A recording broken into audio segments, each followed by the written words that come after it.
FalloutEquestria Heroes, Chapter 29, The Enemy Within, written by the author No One. Show me a hero and I will write you a tragedy. Just follow the road, Red Sky called down from the deck of his boat. It had been a tortuously long boat ride, and now that we had gotten as far as we could by river, I was eager to get going. It'll merge into one of the ancient highways, and that'll lead you right to the base. Thanks. I looked behind me to where my comrades waited patiently to get going.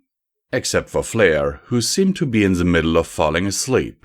It wasn't my fault we were landing so early in the morning. Anything I should know? Red Sky looked off into the distance, as if contemplating my question. Can't rightly say. It's too far away from the river for me to have ever gone, so all I've got are stories. There was that there balefire explosion a while back, so be prepared for radiation and all that goes with it. I looked back at Platinum Haze and decided that wouldn't be a problem. Whatever monster radiation could create, it also gave her the energy to help. Even if she wouldn't fight, that shield of hers was powerful from what I'd seen. All right. I took a deep breath to calm my nerves. We'll wait here for you, Red Sky said, which surprised me. For 3 days. That's as long as we can. Just get your filly and bring her back. She doesn't deserve what happened, and neither do you. Thanks, I replied softly before turning back to the road before us. I know they sailed the boat as fast as they could, but it still felt too long. All I could do on the ship was wait and pray, though I still wasn't sure who I'd been praying to, and that was infuriating. With ground under me, I was finally able to take the matters into my hooves. Even if I was only walking, I knew I was walking towards serenity, and that was enough to keep my spirits high. Though in reality, I knew it was just as likely I was walking into a trap. Dragonslayer was no fool, as I'd learned to my horror, and he was going to be prepared to take me down. But he'd made a fatal mistake I was going to capitalize on. He thought serenity was my weakness. Serenity was my strength. She kept me moving when I was sore and tired. She made me smile when I wanted to cry. So long as she was taken from me, I would fight to find her. And if she were ever to be taken from the world, I would destroy everything in my path until I got vengeance. Dragonslayer may not have realized it, but when he took my daughter, he had signed his own death warrant. The only thing left was to decide when and how. To that end, I took another step, my hoof kicking up dirt. The wasteland that stretched out before me was brown and rocky and plain, but it was comforting in a way, familiar. I breathed in the stale air and kept walking, my hoofs moving faster. I was coming for my daughter, and woe to any pony who dared get between me and her. The walk was quiet for a long time. I was sure my companions were watching me, judging me. Throughout the boat ride they had fussed over me, well, except Warkirk, but he hardly counted. Worried about what losing serenity had done to me. For a while it was infuriating. I understood their worries, but I had just wanted to be left alone. As we walked though, I was glad for their worry. It was nice to have ponies care for me, to worry about my health and safety. It was not an experience I was used to, even back in Mareford. While Wildfire loved me, I don't think she ever worried about me, at least before Foundation, because it had always been my job to worry about her, to be the stable one, to hold up our relationship. So I welcomed the worry, even though it was unneeded. I was still upset to say the least, but I was motivated. For so long I'd been bounced around from one moral conflict to the next. Every pony I met seemed good and evil in parts, though some more evil than good. But it became harder and harder to see past the murk. But as I got closer to serenity, things didn't become murkier, they became clearer. Serenity was my daughter, and any who took her from me against our mutual will was evil. And if they stood in my way when I went to get her back, the only moral thing would be to remove them. I want to say it was refreshing to have a black and white goal, but I don't think the word was appropriate. Hey, Hired, you sure you're okay? Flair asked, flying beside me. I mean, you've been really quiet, even for you. It's kind of eerie, and you look like you're trying to set things on fire with your glare. I have a flamethrower for that, I replied dryly, remembering I still carried the flamethrower from the time in the tunnels that cost me my hind leg. Was that a joke? He looked at me strangely. Maybe. I kept walking. It was true the greater sense of clarity was helping me focus, but that didn't mean I was in a good mood. How much further is the canyon? We do not believe it is much further, Platinum Haze said as she squinted into the distance.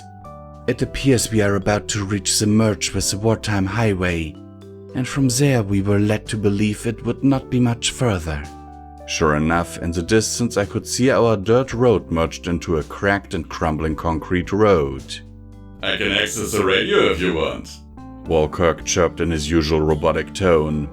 His suggestion was actually surprisingly good too, which was a nice change of pace. I believe the funeral for that friend of yours is going on. He paused for a few seconds before confirming. Ah, it is. The Watcher's leader, Cleancut, I think. He's doing the eulogy. It's rather touching. I take back calling it a good idea. That was the last thing I wanted to listen to. Before I had the chance to protest, he was already playing it. Fought tirelessly for the good of all ponies. Like a loyal dog defending its master, she protected us and ours from the harshness of the wastes, from Wendon to Thiese. When she died, she didn't die in vain. Instead, she gave her life for ours, defending us, the citizens, from the machinations and political instability that sought to destroy us.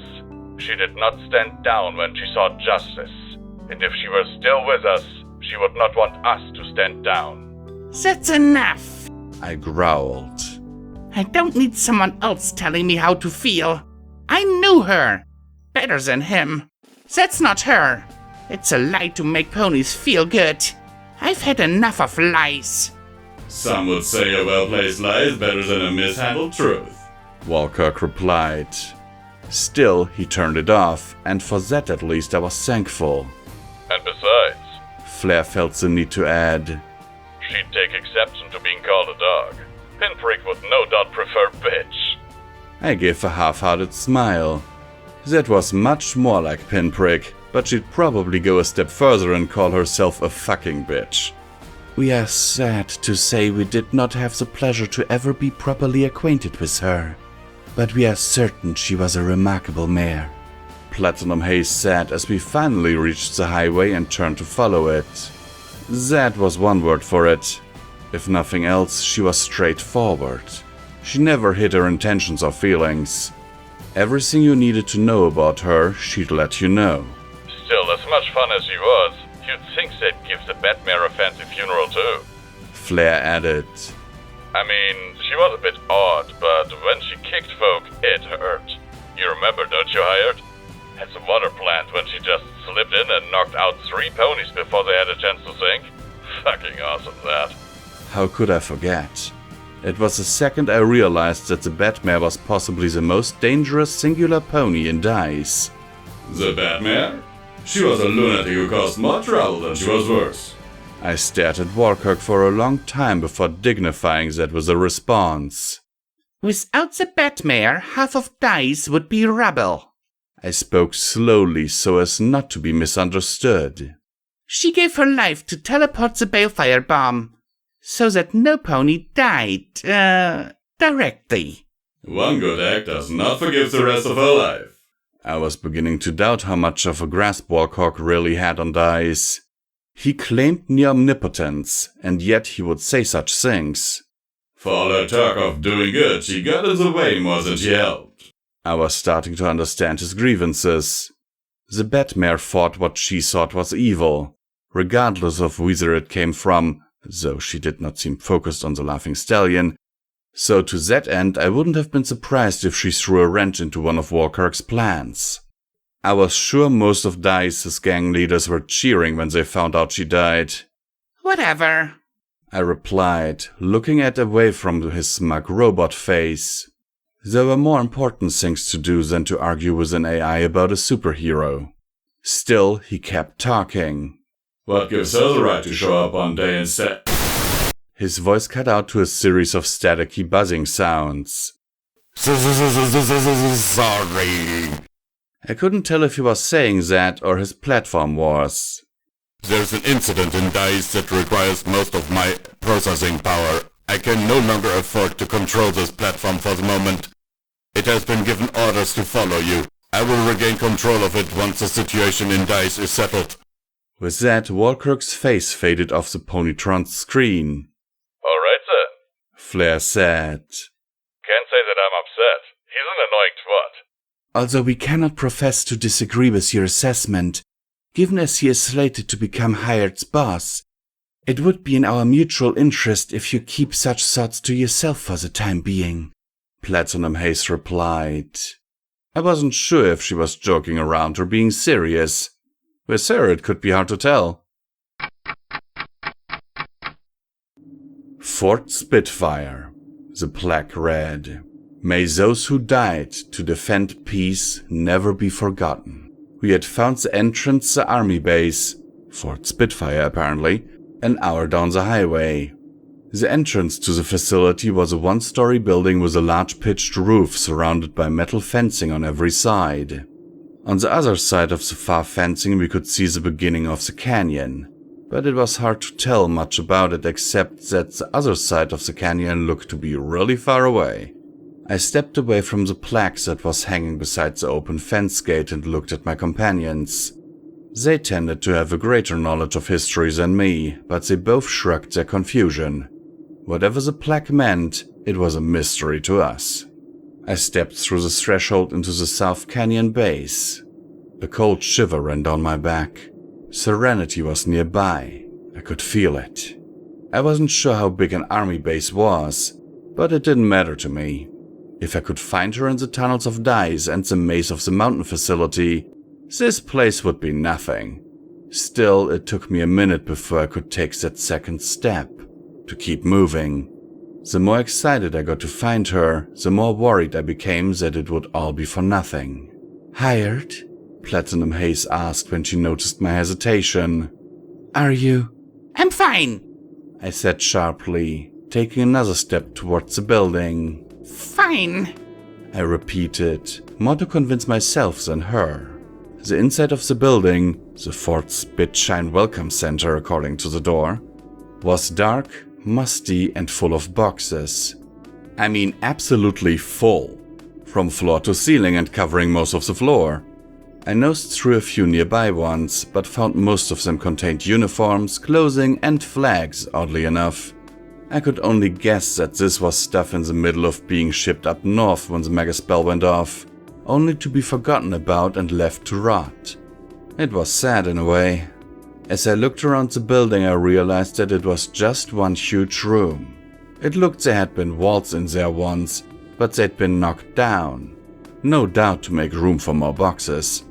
Which worked out as the boxes made the entire place a sort of maze. This is a home decorator's nightmare, Flair announced when he walked in beside me. It's just so very tacky. It was an attempt to lighten the mood, and I was grateful for that, so I played along. The NCA should hire you. I said as I attempted to navigate the maze to find the exit.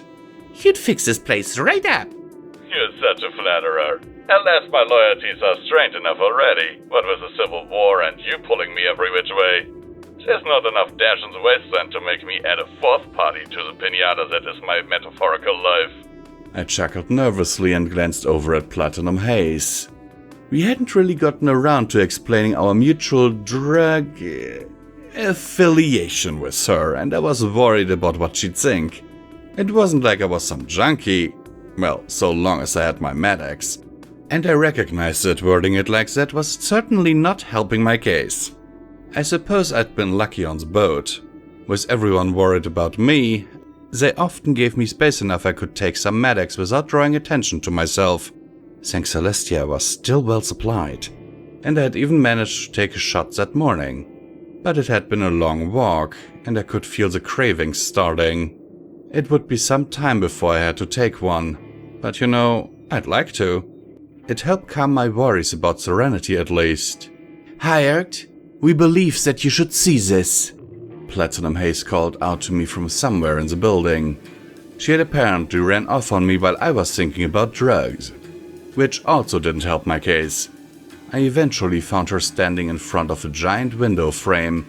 The window must have broken, staring out into the canyon. I walked up to her. "What are you doing?" Then I saw it. Stretched out before me was the South Canyon base. When I heard canyon, I'd expected it to be similar to the canyon with the land sharks, with high walls but narrow and short. This canyon managed to be taller, with giant sloping walls awash with color standing nearly a kilometer apart from each other, and it seemed to expand into the horizon indefinitely, completely dwarfing the base that lay in the valley. That's not to say the base was small. It was anything but. It was a mess of buildings and facilities connected by roads and bridges that engulfed much of the nearby canyon. The first thing I noticed was a giant staircase that led from the welcome center into a square of many large, thick buildings at the base. It seemed to be the hub of the base and stretched off from there. A road to the east from there eventually led into a giant crater that was half filled with rubble. It was no doubt where the Megaspell had gone off, and it seemed the blast was so powerful it cut into the canyon wall, making a cylindrical gap in the otherwise mostly straight wall. I hoped Serenity wasn't there, but if she were, I'd find her. To the west, however, I saw something quite the opposite. There was a giant domed structure that looked like a stadium I'd seen in pictures, but larger. It was still dwarfed by the canyon itself, but it did a good job at compensating. It was altogether unlike anything I'd seen before. "That's a lot to search," Flair said as he walked up beside me. He was wrong, of course. The canyon was large, but not when compared to the entirety of the wasteland, so it was a marked improvement compared to how it could have been. "Yeah." It was easier to just agree though, and I didn't feel like talking so much. "Let's go." Since I could see the steps from the window, I knew approximately where the exit was, so I started to head in that direction. Not that I got very far. A few steps in that direction and I was face to face with a rather large monitor. A large monitor that was inexplicably on, and playing a video. "Hello? Yes? Is this thing on?" The pony on the video wore a white lab coat and a medical mask, so I took a step in the dark and figured he was a doctor. He also looked vaguely familiar, but with most of his face covered with a mask, it might have been my imagination. "Good, okay, boss. Here's the monthly status update as you wanted. I don't understand why you want a video, but, yes." The pony coughed into his hoof and continued. "I'll get the bad news out of the way first. The Cutemark Ascension project is simply unsuccessful. I know that's not what you want to hear, but it's simply not possible. All tests have been complete failures. All research has produced the same negative result. Simply put, no amount of resources or pony power will fix the project. It's dead in the water. Consider this a formal request to get rid of the project and move the assets involved into other areas. This leads me into my second point. Consultation with the North has resulted in a viable test subject for the Broken Arrow project." His voice started to rise in excitement. "After preliminary testing, the subject remains stable and we should be able to move on to completion within the next few days." The stallion took a breath, but still looked exhilarated. "Sir, this is a breakthrough, and you shouldn't need me to tell you how important this is. I think it's important you come and see this for yourself. If this is a success, and I'm positive it will be, then, well, you know, this is a momentous occasion, and it would mean a lot for everyone if you were there. Either way, we won't start the final test until we receive a reply. We hope to hear from you soon." He made a cutting motion across his neck and the feet dropped. That was unusual. Platinum Haze said. We are unsure of the time frame of this message. It could be a message from before the war, but we can't imagine why it would play here. Additionally, we can't imagine why it would play here if it were made after the war. Maybe Dragon Slayer is fucking with us. Flair offered a reasonable suggestion to my immense surprise. We are easy to fuck with, and it would fit his MO. We suppose that is an alternative option, though we are curious as to how he knew when and how to play this. As it is not playing again, it cannot be on a loop. As soon as she said that, I thought I heard a sound behind me, but when I turned to look, I saw nothing. It could have been my mind playing tricks on me, but still... It doesn't matter. I walked past the monitor to the door. It's old and irrelevant, or an attempt to confuse us. Either way, ignoring it's the best option. Good point. Flair said, flying after me. Because really, fuck Dragon Slayer. That was not what I wanted to do to him, unless... kill was added. I walked up to the door, but paused when I saw what I was walking out into. My fear of heights hadn't gone away, and looking down at the endless steps curving down the cliff face did nothing to help it. Part of me really wanted a Med-X, well, that part being most of me, but I'd yet to mention that to Platinum Haze, so I couldn't. Still, it would be easier if I had it. I gulped and took a step, and just as I did, Flair flew out behind me so fast I nearly lost my step. I managed to catch myself at the last second, but my heart went into my throat either way. When I looked up, I saw Flair grinning at me like the doofus he was. Race you to the bottom. Before I could reply to him, he was already halfway down the canyon. Ass. Eventually, I did make it down the steps, but at my own pace. The only pony I managed to beat down was Haze, but I think she just did it to make me feel better. Either that or because carrying that stupid robot was difficult. I was leaning towards the first opinion though, because Haze had a way of making the most difficult things seem easy. What took you so long? Flair asked, leaning against a nearby building. I almost fell asleep. Or maybe I did. What day is it? Bite me. I growled at Flair before looking around the complex. There was a series of large buildings in a box-like formation around the central square. The largest of the buildings was a 7-story monstrosity with a single closed green door. It also looked to be one of the few buildings that was still livable, as the others were in various stages of disrepair. It may have been my imagination, but it seemed like a few of the buildings had a new coat of paint. I opened my mouth to say something, but before I could get a word out, Walkirkbot made a buzzing sound and chirped back to life. There we are, it said. Sorry about that. If only he'd been gone longer than just a few hours. That's it? Flair asked impatiently. Just sorry? Aren't you going to tell us what's happening in Thiese? It's not important. For better or worse, that city was our home, and considering everything that had happened recently, I was on Flair's side here. We deserved to know. Flair's eyes narrowed and I could see a scowl forming on his face.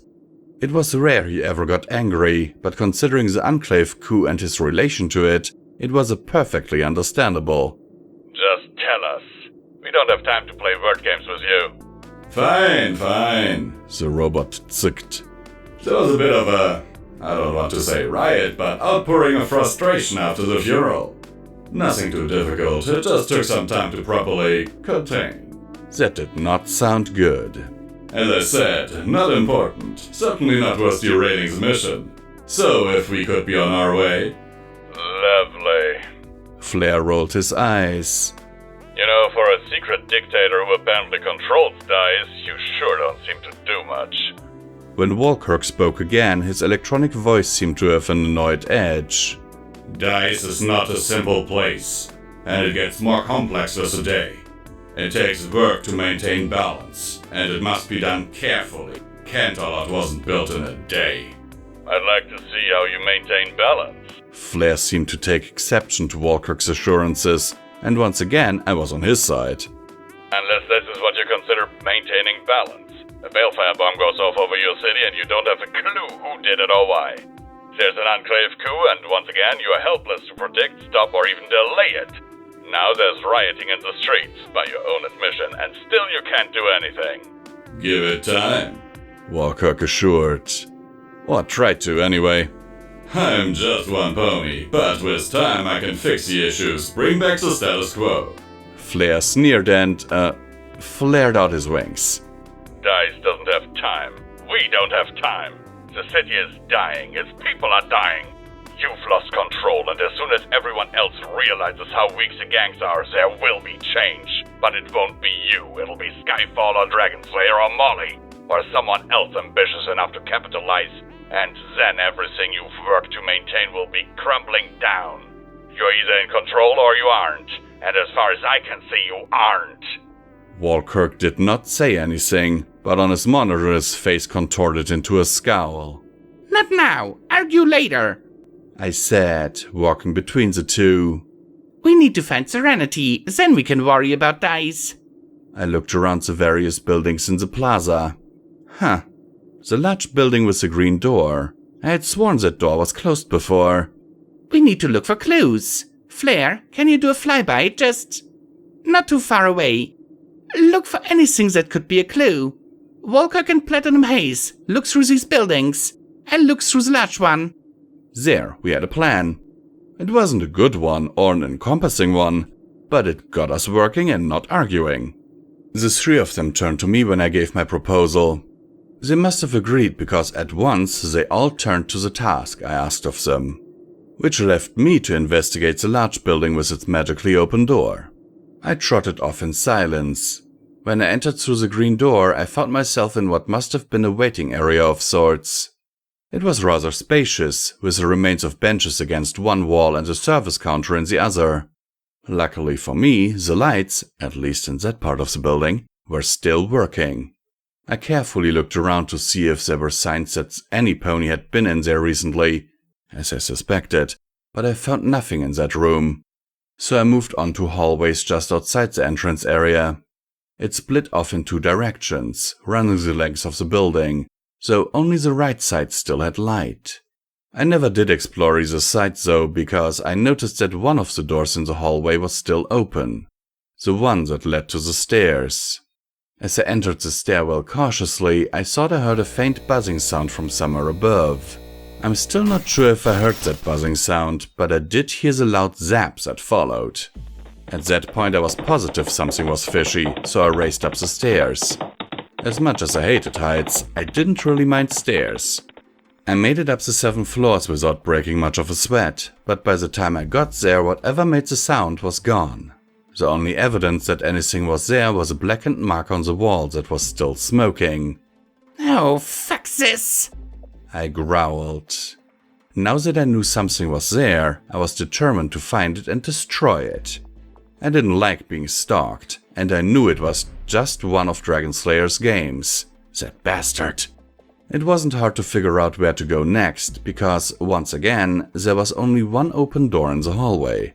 I was starting to wonder if I wasn't being led by the nose here. Not that it would stop me. If I'd proven anything, I'd proven that I was adept at stumbling into traps. This time, the conveniently open door led to what I guessed was supposed to be the barracks of the building, though why they put the beds on the top floor I couldn't figure out. It was also terribly cramped, with little room between the row of tiny cubicle-like bedding areas and the wall. For regular ponies, you might have been able to fit 2 beside each other down the hallway, but I was large enough I filled it up easily. It just seemed really cramped, but then again, maybe that was on purpose. As I walked bed after bed, I realized that there were actual beds there. They weren't new, but they were all maintained. I could only guess that the NCA used this building a lot before the place had been evacuated. Before I had the chance to ponder the building's evacuation, I saw something. Someone.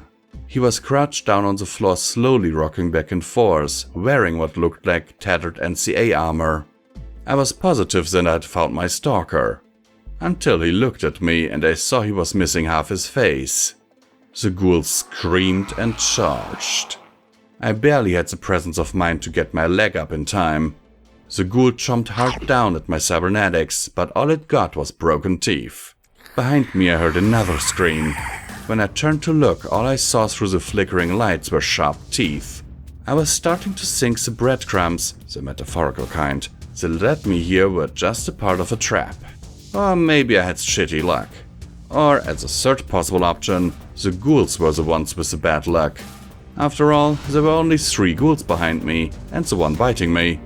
Compared to what I've killed, 4 ghouls was a walk in the park. The first one charging at me got a shotgun in the chest, courtesy of my new cybernetic attachment. It flew back, tangling up its fellows, which gave me time to heft up the ghoul biting into me and toss him over my shoulder into the crowd. That gave me more than enough time to turn around. The cramped hallway made it difficult, but I was nothing if not resourceful. And unleash a torrent of flames from my flamethrower I borrowed from the Minotaurs. Did you know burnt ghouls smelled like bacon? It's shameful, but I would be lying if I said it didn't make me a little bit hungry. It also made me want to puke, so I think it evens out. I didn't leave right away, not because I wanted to watch ghouls burn, but because I was worried they'd get back up and I'd have flaming ghouls chasing me. It also gave me plenty of time to take a Med-X without Thiese noticing. It was hard enough to take some on the ship, but traveling made it worse, and it wasn't like the cravings were going anywhere. I wasn't sure how Flair was doing with his dash thing, but I made it my business not to pry. So long as he was still doing what we needed from him. Once I was positive the ghouls weren't going to get back up, I turned around and continued down the cramped hallway. It occurred to me as I was walking away that the fire might spread, but it didn't look like it was spreading, so I didn't worry. Because I'm a genius. At the end of the rooms with all the beds was yet another hallway, because this building didn't have nearly enough of those. Beyond that, though, I found yet another open door. At that point I was clearly being led, but I was curious. And I couldn't really go back the way I came, not with all the smoke.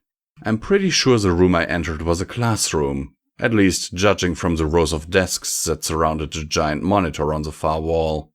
There was only one exit though, so I wasn't entirely sure where else I was going to be led.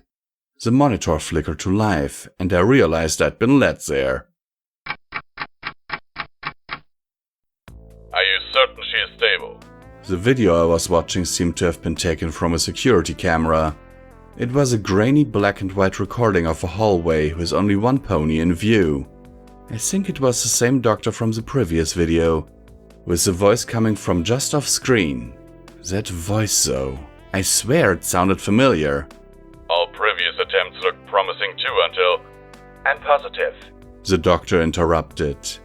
She then immediately realized what she had done and turned almost white. I'm sorry. No, speak. The voice was male, probably a young to middle-aged pony stallion. I'm intrigued to see what about Subject 6 makes you so confident.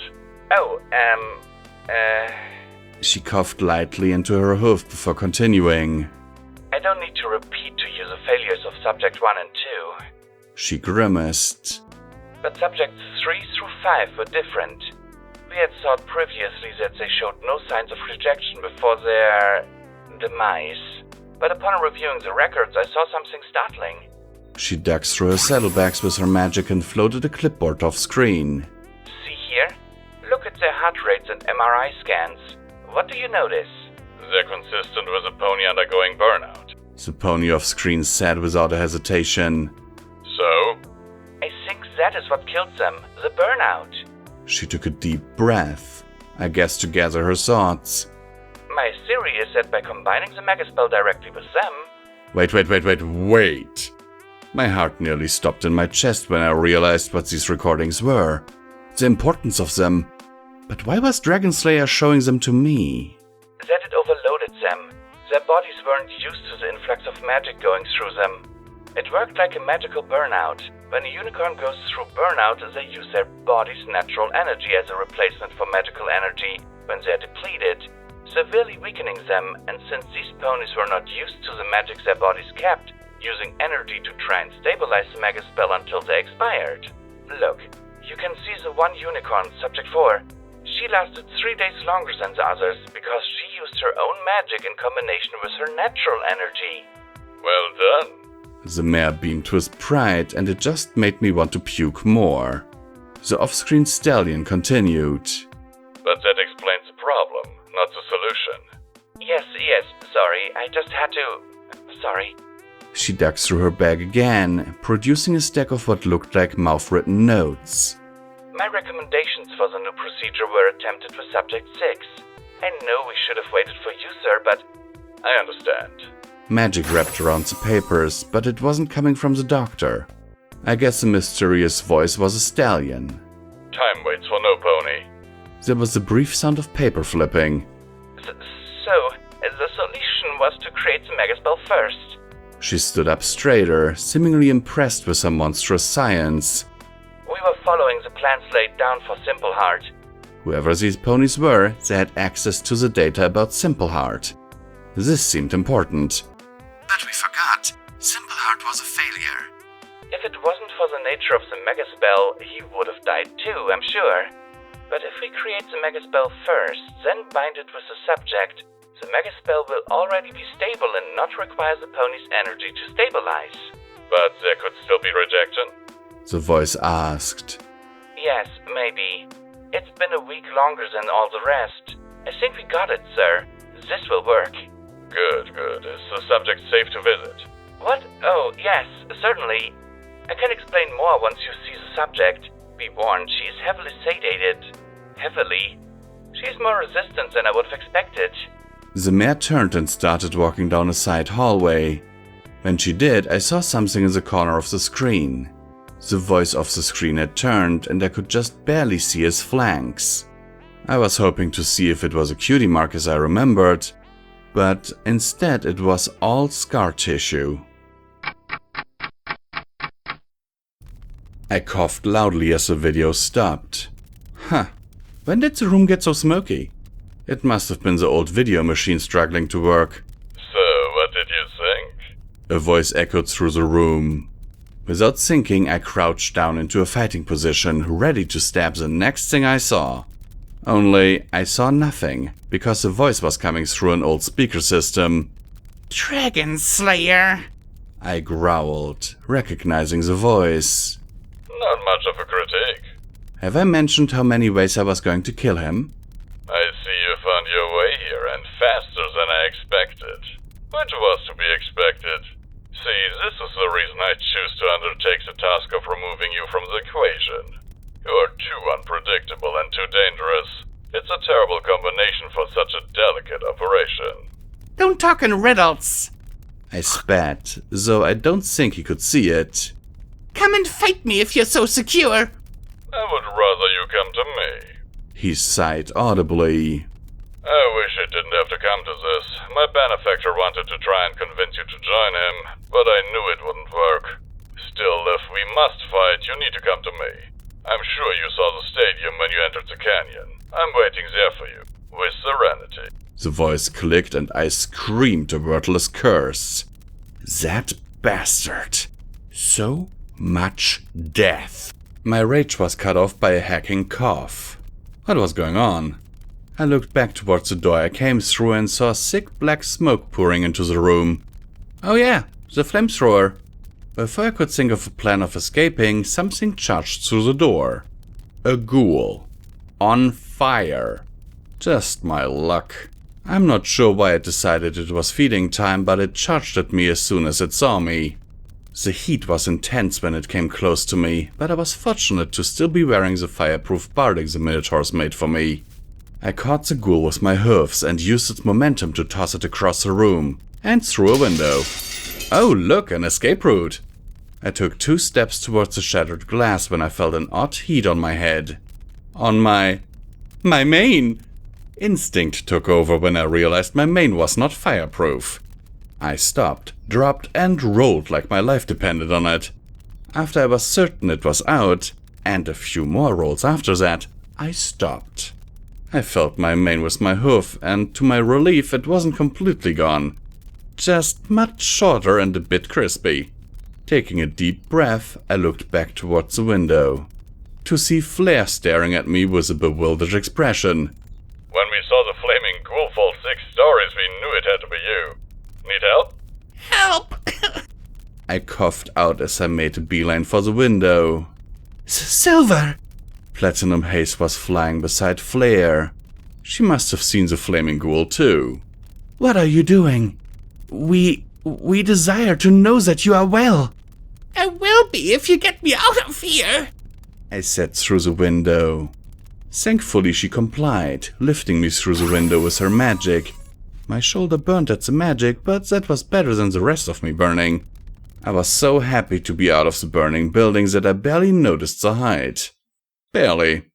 I would have freaked out at how high we were if we didn't immediately descend before I had the chance. Now, Haze said when she put me back on solid ground. Are you injured anywhere? Do you require any healing? Your mane. She frowned. It's shorter. We should cut it to make it even. I waved a dismissive hoof. Well, we did not mean to intend to suggest we would perform that action at this present juncture. No, I mean... I stood up to my shaky hoofs and looked back at the building I just escaped. Flames were bursting out of the top floor and seemed to be spreading quickly. I didn't mean to do that, but when I heard the screams of the ghouls inside, I wondered if maybe it was for the best. I know where Serenity is, I said sternly and started to walk. The others didn't need to hear anything more and started to follow. Are you sure we can trust him?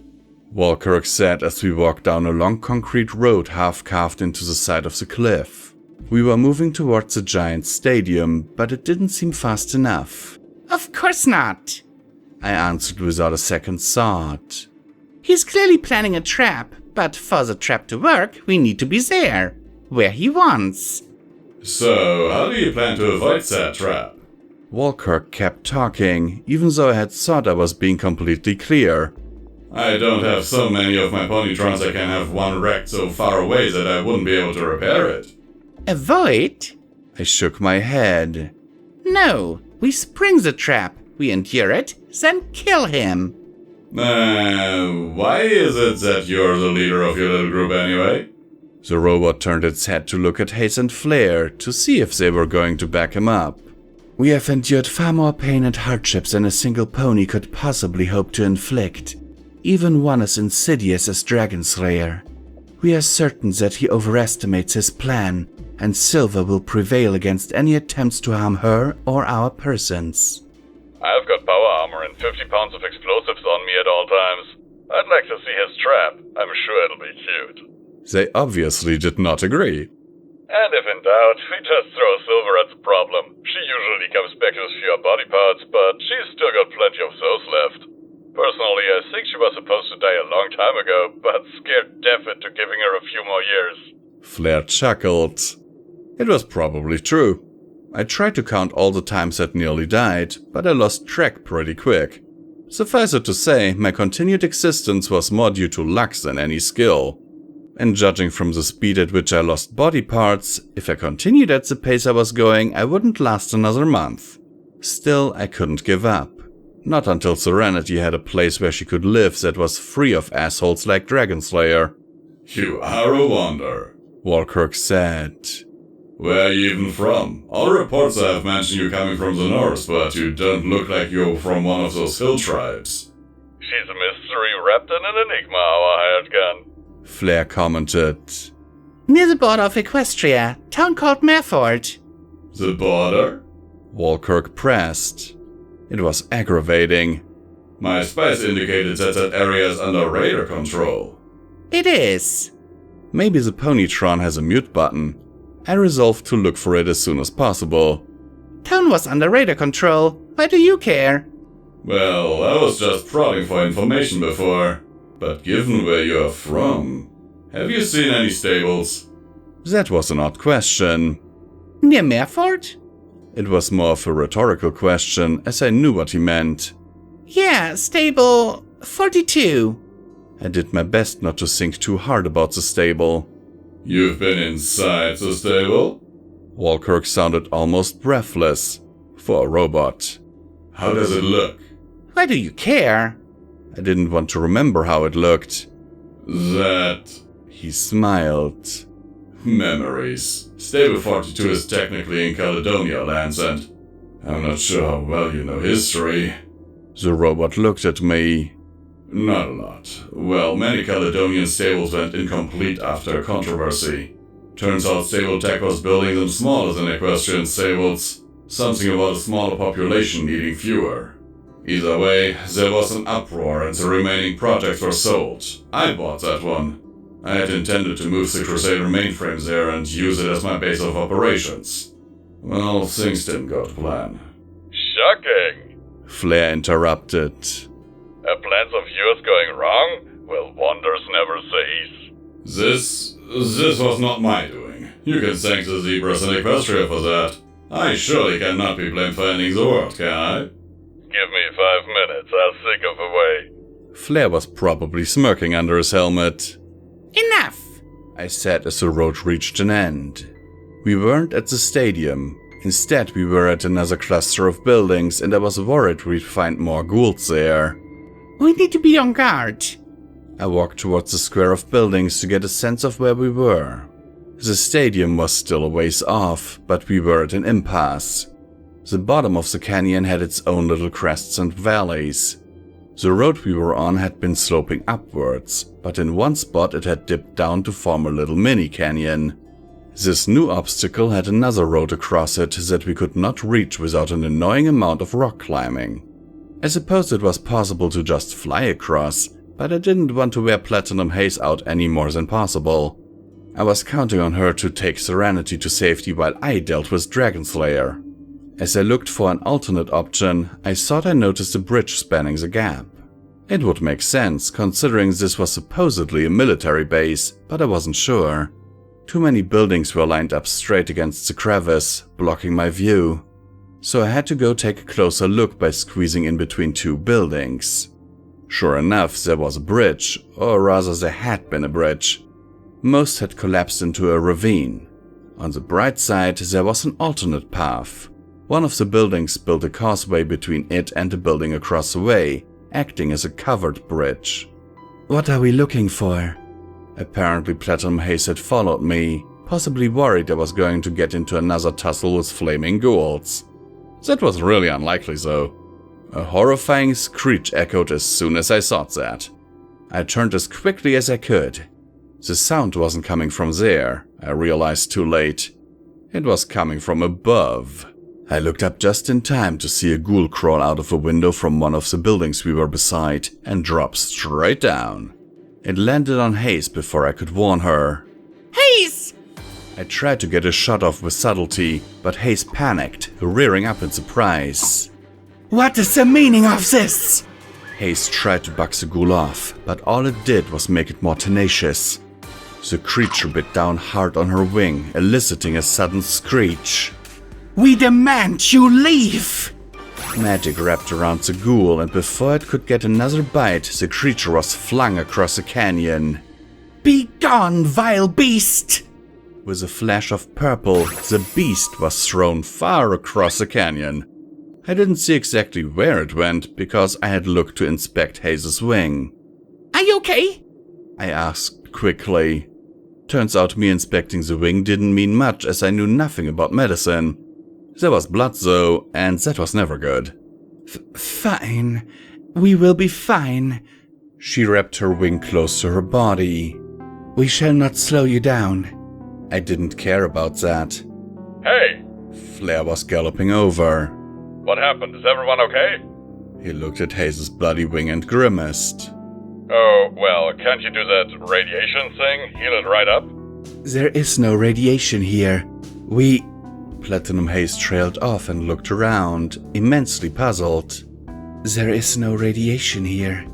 Why is there no radiation here? What do you mean? I asked, but then I realized. This place was megaspelled only a few months ago. It was huge news, and there were ghouls everywhere, but no radiation. Nothing. Wasn't that stuff supposed to last forever? And yet... You're right. Platinum Haze lifted her head into the air and started to sniff. Yes, we had thought something had seemed odd since we got here. There should be radiation. Mega spells always leave an after effect. This is implicit in their design. I bet if we'd asked Dragonflayer, he'd know. Flare suggested, which just made me scowl, even though it was probably true. If you can't use radiation, do you have a healing potion? Platinum Haze shook her head. I'm afraid I do not. I always let Serenity carry the healing potions. I added. I have some medics though, if that help. Not that I really wanted to part with my medics, but giving away wouldn't be that bad, right? Platinum Haze gave me a confused look.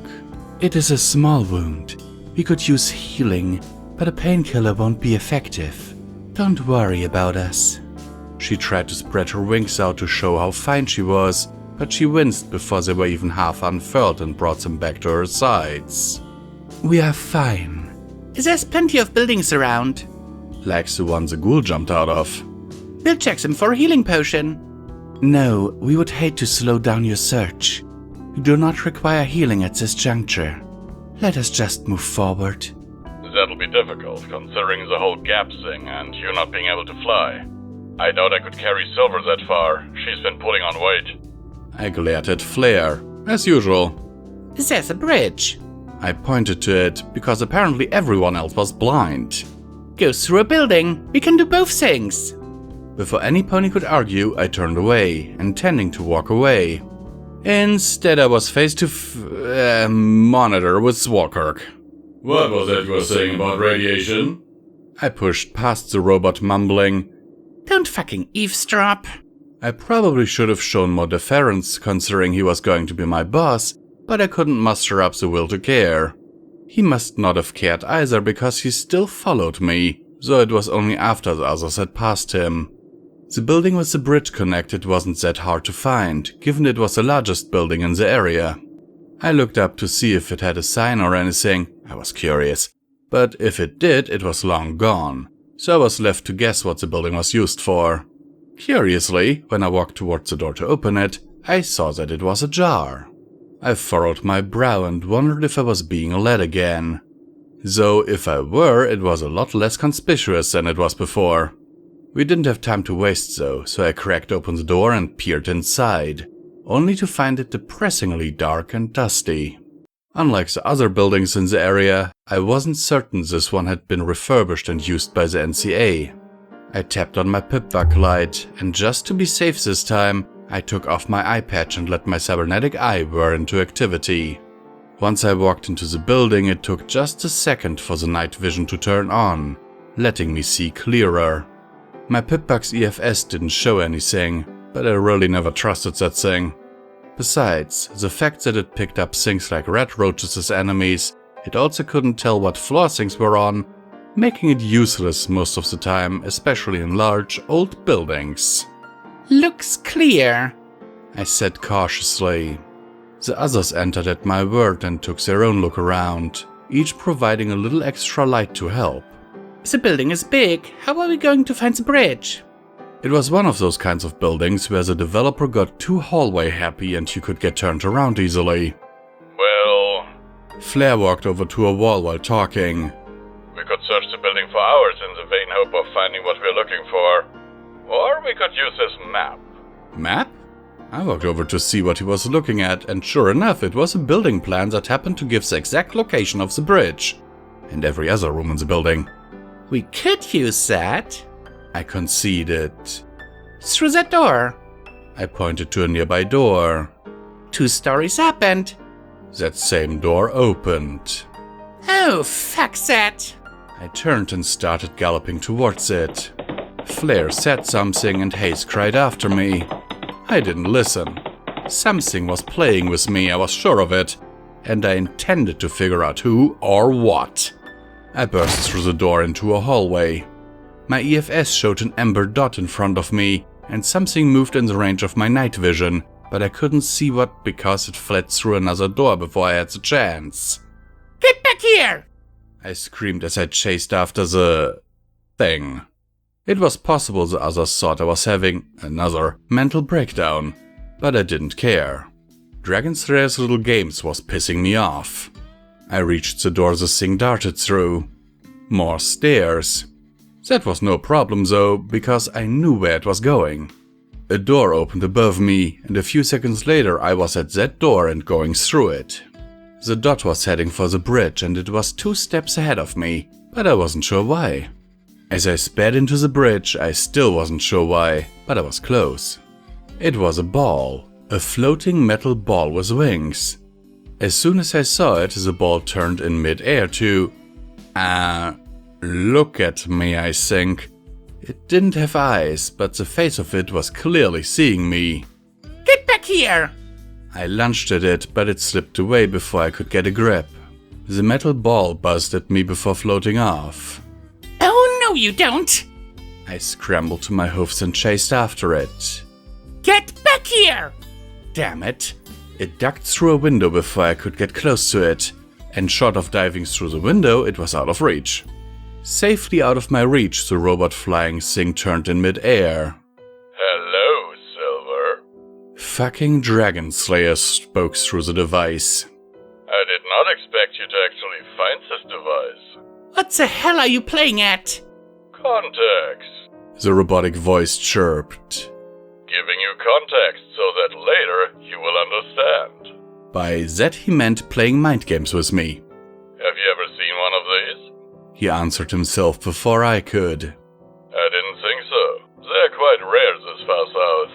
Shut up! If I couldn't catch the thing, I'd just kill it. I aimed down my sights and... Bad, Silver. A hot bolt of plasma impacted my foreleg, sending my head snapping back. By the time I had regained my senses, the robot was flying away too fast, but still talking. You better hurry up. Before I had the chance to scream another obscenity, Flair, Thiese, and Walkirk came running down the bridge. What the hell, hired? I shot Flair a glare when he spoke, but since when has that ever stopped him? Just going off on an adventure or what? Dragon Slayer was spying on us with a robot. Chased it up here. I frowned and looked off in the direction the robot flew. Towards the stadium. We must ask you, was it round? I turned to Thiese and just blinked. Was the robot round and flying? We are wondering, that is. I nodded slowly, not sure what she was getting at. We see.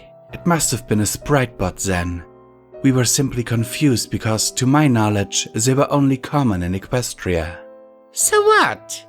I turned towards the other end of the bridge. We have things to do. Can't worry about robots. More mind games. Maybe hinting that his benefactor was someone who lived in the north. Or maybe it was nothing. Either way, it was irrelevant to our task, and I wouldn't let myself get distracted by it.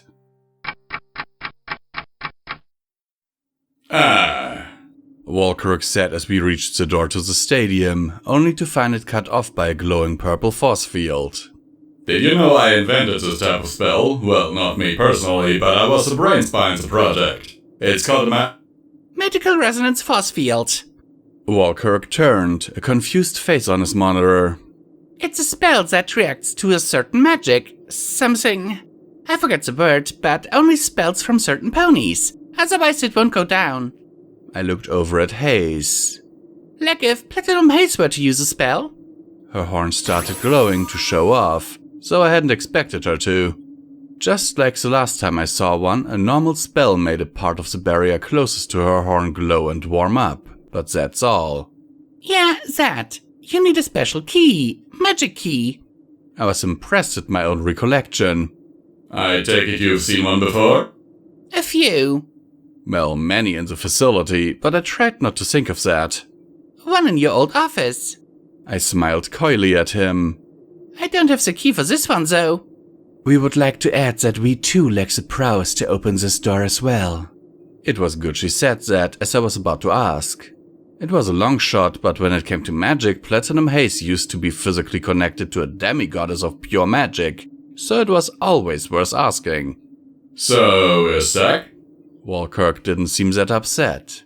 I doubt it. Flair scoffed. Dragonface wouldn't know how to create a barrier like this. There's probably another entrance, or a hole or something. Walkirk looked up at Flair, a smirk placed electronically on his monitor. This barrier lasted 200 years due to one of my projects. I suppose not everything I touch is a disaster after all, Pegasus.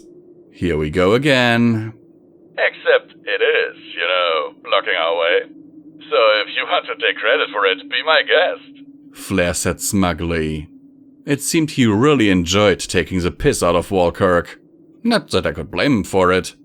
I did hope it didn't hurt my future job prospects, though. However, I was not in the mood to listen to bickering, so I started to walk around the perimeter of the building. Dragonslayer had entered the building somehow, and if that door was closed here, there had to be another one. When the others saw I was not putting up with their silly games, they shut their mouth and followed me.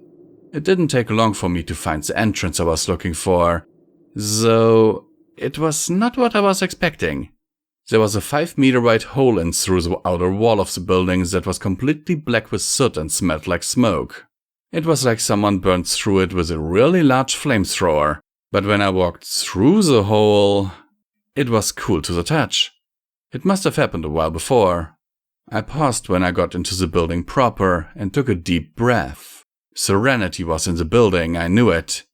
She was just a few minutes away, and after so long, I was scared. Dragonslayer wouldn't just let me have her back. No, he'd use her. Try to break me. Like what happened with... I cut off the swords with a stamp of my hoof. Not again. I wouldn't lose Serenity. This time, I'd win. This building looks to be rather large, Platinum Haze said beside me. Perhaps we should split up and search the building. It would be faster. No. I pointed to the lights on the ceiling and motioned down the hall where there was a split. Only one path has light. There must be limited power. Follow the lights and find Serenity. And Dragonslayer. It was as good a plan as any, and knowing Dragonslayer, he was going to lead me right there. So I followed the light and ran. The hallway passed by without me noticing. Stairs and rooms and windows all became a blur. Nothing but my single-minded determination to find Serenity mattered. Just the run and the lights, and what would come when I followed them. There was a rising sense of urgency in my gut as I ran. The feeling that I might be too late. That it was a fool's errand that... I closed my eyes only for a second to recollect myself, but I never stopped running. I couldn't think of the possibilities. I couldn't imagine the horrible outcomes. I had to have faith. Serenity would survive. She had to. I turned a corner and stopped running, though the lights didn't go out. There was a pony standing there, next to a window. I recognized her from the videos Dragonslayer had been playing. Number 6, she said when she saw me. It took you long enough. Don't worry, I won't hurt you. She tried to make herself sound soothing, though I wasn't sure why. Come, see this. Dragonslayer wants you to see. See what? I croaked, inching my way closer. Whatever she wanted me to see was beyond the window she was standing next to. Your daughter? I sped up until I was standing beside the doctor looking out through the window. It led to a small room with a projection screen on one end and a single desk. What mattered to me, the only thing that mattered to me, was that Serenity was there. Sitting at the desk, her head down. I slammed my hoof into the glass. Anything that was between me and her was going to break. Yet the glass didn't, and my hoof bounced off it. You won't break it, the doctor said. It's designed to take up to a 50 caliber rifle without breaking. Not even you can get through. The only way you'll get to her is through the door, and I have the key. Let me in! I realized then that I was alone. The others must have fallen back, to get Walkirk up the stairs perhaps. It didn't matter. They would be with me soon enough, and Serenity was right there. Dragonslayer wants you to listen. She seemed nervous. Perhaps it was because of the look in my eyes. She brought up a remote control and pressed the button that led me here into the room, and it was the last mistake she would ever make. Inside, a pony I didn't recognize spoke. I hadn't even realized they were there, but they spoke. Your mother didn't care about you. My heart stopped in my chest. If she did, do you think she would let you get captured? I've been trying to tell you. The voice paused and I saw the pony walk over to Serenity to get closer. She sold you. No. Serenity was crying, her head on the desk, sobs wracking her body. She cares. She sold you. The pony inside repeated, his voice deathly serious. She doesn't care about you. She doesn't care. My vision went red. I don't care. My voice was hard. I had to suppress everything I felt. I had to tell her that. I had to or she'd die. I looked down at Foundation, caught in a cage, all alone, blood matting her mane, and told her I didn't care if she lived or died. Starbell and I tried to counterattack the raiders, to save those who had been captured, but we failed. Starbell broke a leg. I was disarmed. We killed a few, but there were too many. We were overrun. Mereford had fallen, and I was captured with the rest. But I had made them angry. I had killed some of them, fought back, so they said they were going to make an example of me. When they found out Foundation was my daughter, they took me to her, told me to either break her heart or they'd kill her. But, Mama... Tears sparkled in her ruby eyes. No. My voice was harsh. It had to be. I had to be believable. Don't call me that. I saw all the hope leave her. She fell down, weeping in a ball, crying. I had abandoned her. I could never forget what I did, but I did it for her. I had to break her, make her cry, or else the choice was easy. Let her die or let her think I didn't care when she needed me the most. She had to live. I couldn't let her die because of my mistake, but she would. My mistakes had ruined her. The doctor was right when she said the glass wouldn't break. Despite my best efforts, the safety glass stood strong.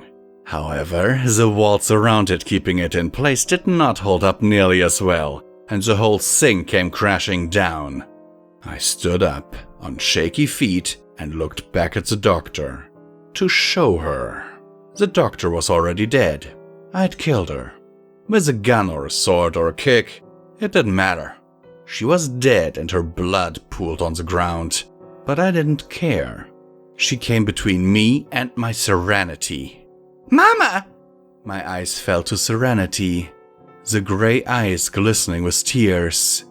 Serenity, I whispered, my voice hard and hoarse and almost too quiet to hear. But I did hear. So did Serenity. She smiled, a small frightened smile, but one filled with hope. Hope that the other pony was trying to take from her.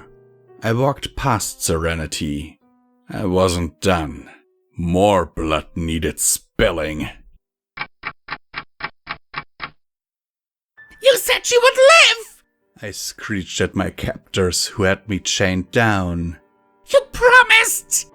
I pulled at the chains, tried to break them, had to break them. In the room across from me was Foundation, crying, screaming. They dragged her in there and I could hear her, but she couldn't hear me. "You should have listened better," a raider said, cracking me on the back of the head. It should have hurt. There should have been pain. Instead, I just pulled harder at the chains. "We said we wouldn't kill her, but we ain't." Screams from the other room. Foundation. I had to stop this madness. I had to. "We're gonna leave that up to her." The chains bound me in place, constrained my strength, made me helpless. Screams came from the other room. Foundation. She was hurting. They were hurting her, more than I could have imagined. I made her hopeless. I took away her mama, and they were hurting her. Because I fought back. Because I tried to take on too much. I failed her. My stupidity would kill Foundation. There was so much blood. Who knew a pony could have so much blood? It was all over the floor and covered my legs. Some was even in my mouth. It tasted like iron and justice. The pony was dead, beaten to a pulp. He might have screamed for help. Good. Let him scream like Foundation screamed. The corpse didn't look like a corpse. It looked like an overripe tomato that had been dropped. And it was missing a leg. No, not missing. There it was, across the room. Good. It was better there. He didn't deserve it. He deserved death. And he was dead. That could only be a good thing. I killed him. Made him suffer. I know he suffered because he screamed. Oh, how he screamed. It was music to my ears. If only I could have made the raiders scream too. What a day of retribution. Yes, that's what it was. He may have cried for mercy, but he didn't deserve it. It was bloody retribution. Blood for blood. And he had so much of it to give. It made me laugh, though I knew it wasn't funny. I couldn't stop laughing. What a joke I was. Full of blood and rage, taking revenge on a pony for an event he wasn't even there for. He deserved it, though. Eventually, Smooth Tongue's forces took the town back. It was a lesson for the whole town. We thought we could be independent, apart from Smooth Tongue. But we learned, and what good timing it was for Smooth Tongue that we were taught a lesson and he was able to show how much we needed him to defend us. How fortuitous. They found me hugging Foundation's corpse, so I couldn't remember how I got there. Her face was blue, and the rope was still around her neck, and she was red with blood. Her blood. Maybe my blood too. There was so much of it. They had to pry me off her, but I didn't want to let her go. It was my fault. I made her lose hope. I tried to protect her, and I failed. Without hope, she was lost. And when the raiders started, they gave her the rope. They made it her choice, but it was my choice in the end. I gave up on her, and that made her give up. Foundation died because I failed. Her ruby eyes were closed when I found her, and I would never see joy in them again. How do you get up and keep going when you destroyed everything that mattered to you? I tried to forget, tried to pretend and to forget. I ran across the wastes, got Wildfire killed, got more ponies killed. Their names would be etched onto my soul, and they would always hold me back. Foundation, Wildfire, my past. No matter how far I ran, they would follow. Maybe I had to stop running to accept, to move forward. When they finally pried me off Foundation, I cried out, told her that I still loved her, that I was sorry. It wasn't good enough. She would never know how much I really cared for her, and that hurt worst of all.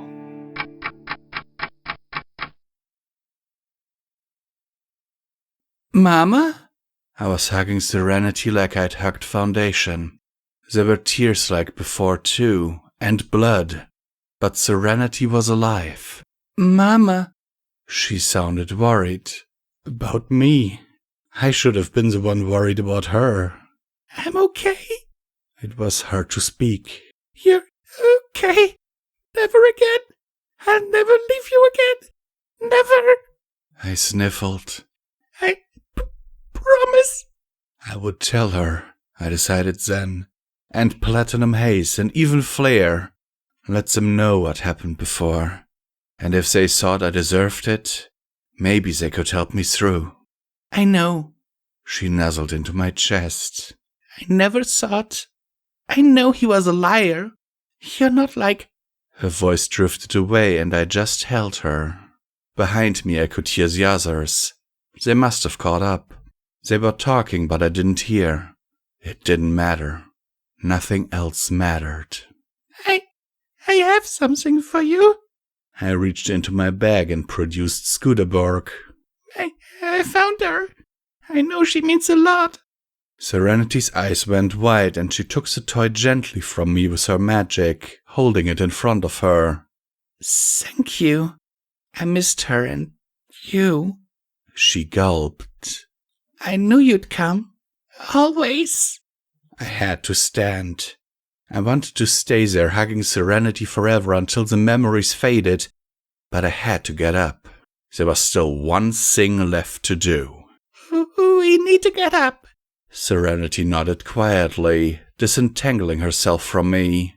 All the while her grey eyes stayed on me, as if she were afraid if she looked away.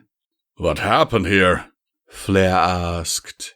I reluctantly took my eyes away from Serenity. Behind the window where the glass was, Flair, Hayes, and Walkirk stood, staring at all the blood. I killed them, I said of the two bodies. Silver, you know we cannot Hayes started to speak, but I had to cut her off. It doesn't matter. They're dead. She stared at me sternly for a few seconds before slowly nodding. We understand. Serenity? I looked back to my daughter. Do you still have your gun? I smiled when I saw she had balanced Scooterborg on her back. Yeah? She was smiling, I saw. It was weak and strained, but it was a smile, and that meant a lot. She pulled the gun from her backpack, my shoulder burning as she used her magic. There's no ammo. They took it. I have some. I'd always kept most of the extra supplies. My pack. Take it. There still might be ghouls around, or other ponies that needed to die. She took the ammo from my pack and slammed it into her gun. She hovered the gun in front of her. Ready. I think it made her feel better, having something to defend herself with. Thanks, Mama. We need to go, I said to everyone. Find Dragon Slayer and... Before I could keep talking, the projector screen at the far side of the room turned on and started to play. It was another security camera, this time inside of an operating room. There was a table, and on it there was the figure of a large pony under a sheet. Beside it was a doctor pony that I had killed. There was also the back of some pony's head, probably the same pony from before. It was almost as if he knew where to stand to avoid being seen. Subject 6, the doctor said with a grin on her face. With this we have done it. I told you we could, sir. And you are positive she will live? The other pony spoke. Yes, of course. The doctor just beamed. And how will we set off the megaspell? It's a bit complicated, but... She took out a remote device like I swore I'd seen before. We used a similar magical code, like the terminals in this facility use. My stomach sank because I realized where they were. The white hallways, the pony megaspells, everything. They were in the mountain facility. But how? It's been set up that when a chip in her brain receives the signal, it'll start the detonation process. And the detonation itself? Well, for this subject we used a full-sized megaspell. However, we are confident with time our next subject will be able to be fused with a miniature one. Enough to cause a large explosion, but small enough to spread of radiation will be minimal and fade after a few months. Just like you asked. Excellent. The pony sounded mildly pleased. Are there any known side effects? It would be preferable that they never know of the change. As far as we can tell, Subject 6 has no anomalies. The only thing is... She lifted part of the sheet to show a metal leg. We had to amputate the leg, and use the connection port in her shoulder to house the magical receiver. When magic is used around the subject, they may feel a slight burning sensation around there. They most likely will think it is just a side effect of the cybernetics, but any pony without cybernetics... I see. The pony reached out a hoof to raise the pony's metal legs and drop it. Then we shall have to only perform the operation on ponies with cybernetics. A slight annoyance, but it'll be more than adequate. Thank you, sir. You have done very well. Now I need you to find a way for the subject to return to the wasteland. What? The doctor went wide-eyed at the very thought. But the subject... under normal conditions. Make up an excuse for how she got where she is. I don't care how you do it. We can study her from a distance to make sure she can withstand the rigors of the wasteland without cracking, or the project may yet fail. But sir, I don't mean to contradict you, but we purchased her from the tribe north of Caledonia. Under the understanding she was never to return, how will we... I don't care, he said sharply. Think of something. The pony in charge walked off screen, leaving the doctor alone. Me? No pony spoke. No pony breathed. What could be said? What could be sought? Serenity held up her gun in her magic still, and I felt something in my shoulder. It burned, and I finally understood. Level up, skill note, survival 90, new perk, unstoppable force. Your martial might is truly legendary. You do a large amount of additional damage through enemy blocks with melee weapons and unarmed attacks. It's also useful for breaking down walls.